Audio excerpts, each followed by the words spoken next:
গঙ্গা নদীর অপরূপ সৌন্দর্য উপভোগ করছিলাম, সেই মুহূর্তে মনে পড়লো আমি যেহেতু খুব কাছাকাছি রয়েছি, তো যাই একটু তার সঙ্গে দেখা করে আসি। হ্যাঁ, তাই বেরিয়ে পড়লাম, খুব তড়িঘড়ি করে বেরিয়ে পড়েছি তার কাছে যাওয়ার জন্য। আর আমি এই মুহূর্তে আছি নৈহাটি স্টেশনে। আমি যেহেতু এই রুট দিয়ে প্রথমবার যাব, আমি কখনোই যাইনি, এই প্রথম আমার একা একা যাওয়া এই জায়গায়। সম্পূর্ণ আলাদা ভিন্নধর্মী একটা রাস্তা, তাই স্টেশন থেকে 15 টাকা দিয়ে টিকিট কেটে উঠে পড়লাম একটি লোকাল ট্রেনে।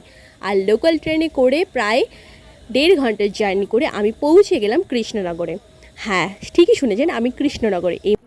আর কৃষ্ণনগর মানেই তো মাথায় সোজা আসে গোপাল ভাঁড় আর রাজা কৃষ্ণচন্দ্রের কাহিনী, তাই তো? হ্যাঁ, আমিও সেটাই ভেবেছিলাম। আর সত্যি কথা বলতে ওই রকমই একটা ফিল হচ্ছিল, যেহেতু আমি কখনোই আসিনি, এই প্রথমবার এসেছি। আর হ্যাঁ, আমি কিন্তু গোপাল ভাঁড়ের বাড়িতে যাচ্ছি না আজকে, আমি যাচ্ছি আজকে মায়াপুর। হ্যাঁ, আর এই রুটটা আমি কেন চুজ করলাম, আপনারা হয়তো অনেকেই ভাববেন যে আমি নবদ্বীপ হয়ে কেন যাচ্ছি না, এই দিক দিয়ে কেন যাচ্ছি।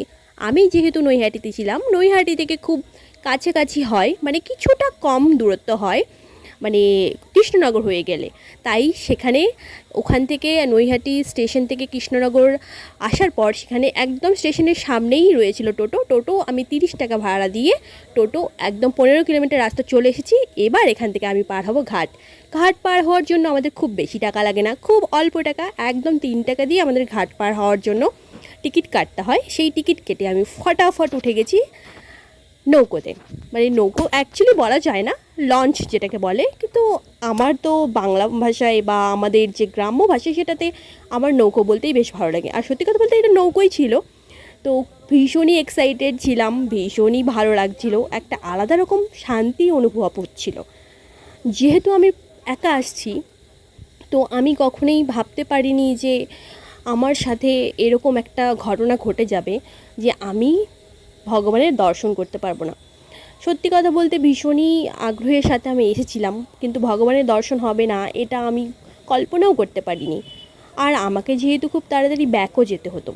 আর ওই যে দেখতে পাচ্ছেন মন্দিরের চূড়া দেখা যাচ্ছে, সত্যি কথা বলছি, মন্দিরের চূড়াটা দেখা মাত্রই মনের মধ্যে একটা আলাদা শান্তি কাজ করছিল, যে যাক অবশেষে আমি চলে এসেছি। আর এসেই তো আমার সাথে ঘটে গেল একটা দুর্ঘটনা। হ্যাঁ, এই দুর্ঘটনা, এত তপতপা রৌদ্রের মধ্যে আমার দুটো জুতোই ছিঁড়ে গেছে। মানে এতটা বাজেভাবে ছিঁড়েছে যেটা ক্যারি করা আমার পক্ষে পসিবলই ছিল না। তো সেই গরমের মধ্যে, তপতপা রৌদ্রের মধ্যে অনেক কষ্ট করে আমি হেঁটেছিলাম। তো ফাইনালি আমার সাথে দেখা হয়ে গেল তাদের, যারা এখানে এসেছিল। হ্যাঁ, তোমরা হয়তো সবাই ভাবছো যে এটা প্ল্যানিং, বাট প্ল্যানিং নয়, হঠাৎ করেই ওরাও এসেছে আর আমাকেও ডেকেছিল, তাই আমি ওদের টানে চলে এসেছিলাম। যাই হোক, ওদেরকে দেখে ভীষণ ভালো লাগলো। ওরা তো পুরো গরমে অবস্থায়, ওদের খারাপ অবস্থা হয়ে গেছিলো, পুরো কাহিল হয়ে গেছে এক একজন। তো কিছু করার নেই, তারপরেও সবার মনে একটা শান্তি ছিল যে ভগবান কৃষ্ণের দর্শন করবে, মানে রাধা গোবিন্দ সবার দর্শন হবে, এইভাবেই সবাই অনেক আনন্দ ছিলাম। আর এসেই যেহেতু জুতোটা ছিঁড়ে গেছে, তো বোন, মানে আমার বান্ধবীর বোন, বেস্ট ফ্রেন্ডের বোন, সে আমাকে তার জুতোটা দিয়ে দেয়, কারণ সে বুঝতে পারছিল যে আমার কতটা কষ্ট হচ্ছে খালি পায়ে হাঁটতে এই রোদ্রুর মধ্যে। জানি ওরও কষ্ট হচ্ছে, আমিও চাইনি নিতে, কিন্তু ওখানে আশেপাশে যেহেতু কোনো জুতোর দোকান ছিল না, তো তাই কি কপাল আমার, জুতোটা নিতে হয়েছে। এসেও দেখতে পারলাম না। তো চলো আবার আসবো। সত্যি মানে ধম্মে সইবে না এগুলো, বর্গে ছাড়া যাবি তুই সব জায়গায়, তোর ধম্মে সইবে। দিদির কষ্টটাও বুঝেছে, সেটার জন্য সত্যি অনেক যাই অনেক হোক, আবার ভালোবাসা আসবো। ওকে, ওটাই যে ও আমার কাছে, মানে ভগবান এটা চাইছে। তো এইখানে যেহেতু মন্দির বন্ধ হয়ে গেছিলো, আমি এসে পৌঁছলাম 12টার সময়, মন্দির কিন্তু প্রায় বন্ধ। আর আবার সেই মন্দির খুলবে 4টার সময়। তোমরা কিন্তু কেউ ভুলেও এই সময় কেউ যেও না, হয় সকালের দিকে না হয় বিকেলের দিকে, কারণ দুপুরবেলা একদম পুরো বন্ধ থাকে সমস্ত কিছু, কারণ সেই সময় ভগবানের রেস্ট করার সময়, বিশ্রাম নেওয়ার সময়। তো তাই আমি ভাবলাম আমাকে যেহেতু ব্যাগ যেতে হবে, তো আশপাশটা এরকমই ঘুরে আমি চলে যাই, পরবর্তীতে আবার বরকে নিয়ে আসব। যেহেতু আমি বরকে নিয়ে আসিনি, তাই হয়তো ভগবানই চাননি যে আমি যেন তার দর্শন করি।